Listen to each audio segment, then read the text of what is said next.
À chacune et chacun d'entre vous, à vos proches, à toutes celles et ceux qui vous sont chers, je souhaite de tout cœur une bonne année 2019, la santé, des joies, des plaisirs, de l'espoir, de la combativité face aux maladies, face aux difficultés sociales que vous pouvez rencontrer, de la combativité face à ce que vous ressentez comme des injustices et pour la défense et la promotion des valeurs auxquelles vous tenez. Je voudrais formuler pour l'humanité entière des vœux de paix, de respect mutuel, de coopération, d'amitié. Mes vœux s'adressent aussi, avec une pensée chaleureuse, à toutes celles et ceux qui souffrent de l'austérité salariale et de l'austérité des services publics, qui souffrent en même temps de la réduction des droits et de celle des protections sociales mutualisées. Pensée chaleureuse à toutes celles et ceux qui, avec des formes diverses et une diversité de couleurs de gilets, de détresse jaune ou d'autres objets symboliques, relèvent la tête face à l'injustice sociale et fiscale.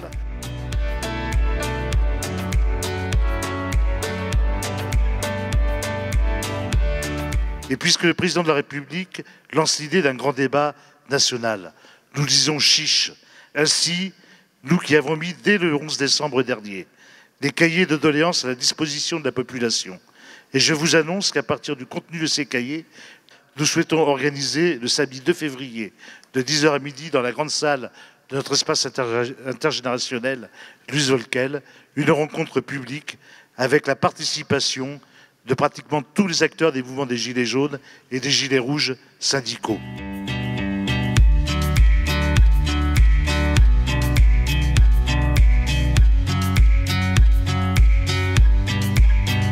Ça sera la fin d'une importante opération de réhabilitation de la cité Saint-Exupéry.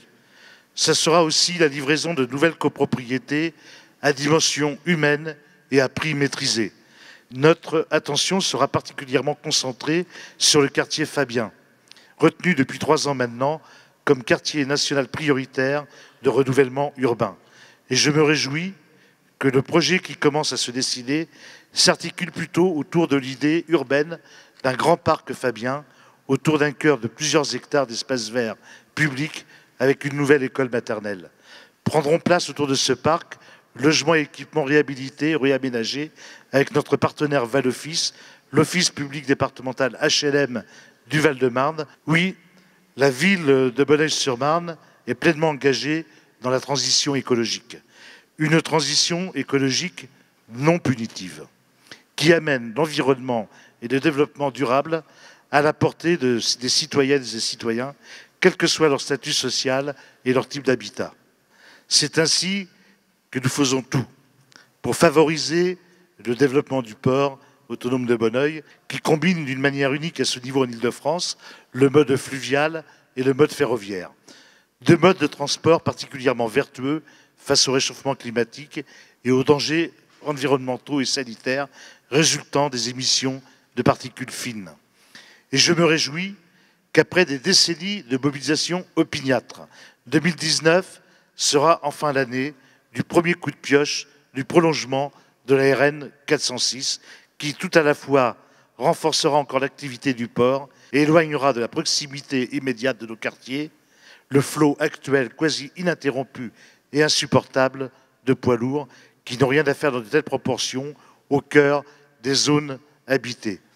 Je me félicite enfin de l'avancée considérable de la géothermie qui, avec le nouveau forage réalisé en 2018, permet de passer de 5 000 à 8 000 équivalents logements couverts par ce mode de chauffage respectueux de l'environnement et du climat et moins coûteux pour ses bénéficiaires. Après avoir inauguré en 2018 une piste d'athlétisme flambant neuve qui a coûté 407 000 €, entièrement financée par la commune, et renouvelé les tatamis du dojo des arts martiaux, nous allons lancer cette année, dans le cadre de la future opération d'aménagement Les Buttes-Coton, la programmation d'un nouveau gymnase de grands jeux au pied du collège Paul-Éluard, complété par 2 salles spécialisées, une pour la gymnastique et une autre pour la boxe pied-point.